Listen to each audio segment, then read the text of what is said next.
Let me ask you something. Have you ever stopped to think why Jesus gave his life for us? Not just in a passing way, but really pause to let the weight of that question sink in? It's easy to hear the story so many times that we forget how personal, how intentional his sacrifice truly was. I mean, really think about it, because Jesus didn't just die, he chose to lay down his life, and that changes everything.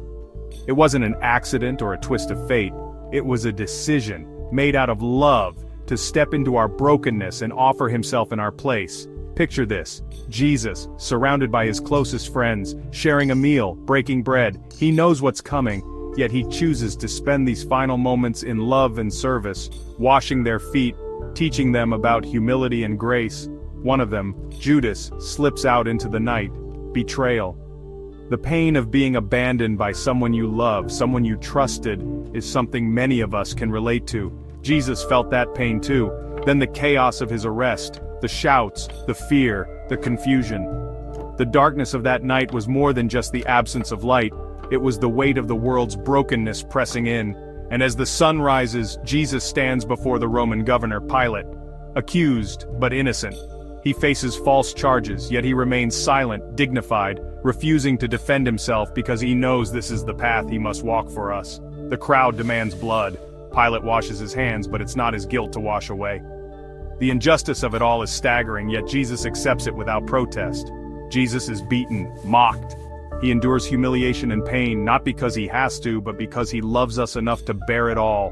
A crown of thorns pressed onto his head, each thorn a reminder of the suffering he willingly embraced. He's forced to carry his own cross through the streets to a hill called Golgotha. The journey is long, the burden heavy, but he keeps moving forward. The weight of the wood digs into his shoulders, but he keeps walking. Every step is a step of love, a step closer to fulfilling his purpose. He's nailed to the cross, the pain is unimaginable, the physical agony is matched only by the emotional and spiritual weight he carries.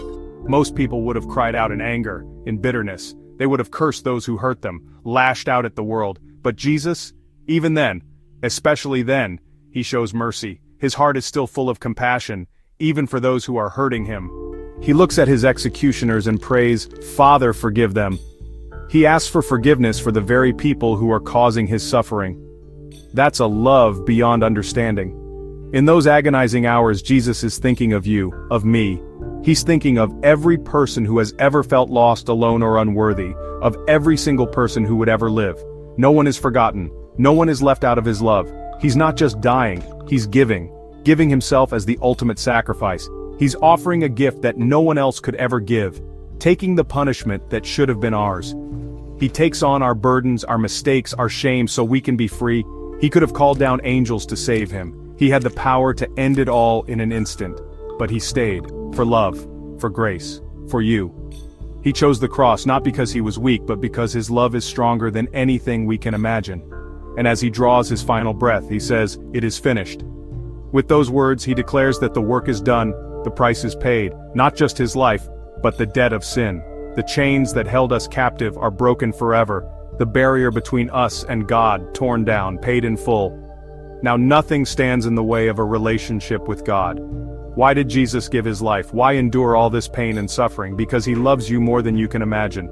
His love is deeper, wider, and more powerful than anything you've ever known, because he wants you to know forgiveness, freedom, and hope.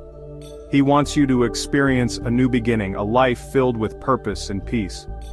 So what does that mean for us? It means we are invited into a story bigger than ourselves, a story of redemption and grace. It means we're not defined by our past mistakes. Our failures don't have the final word. It means there's nothing we can do to earn God's love, because Jesus already did it all.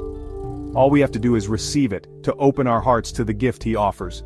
Today, remember this: Jesus didn't just die. He gave his life, willingly, for you, for me, for the world.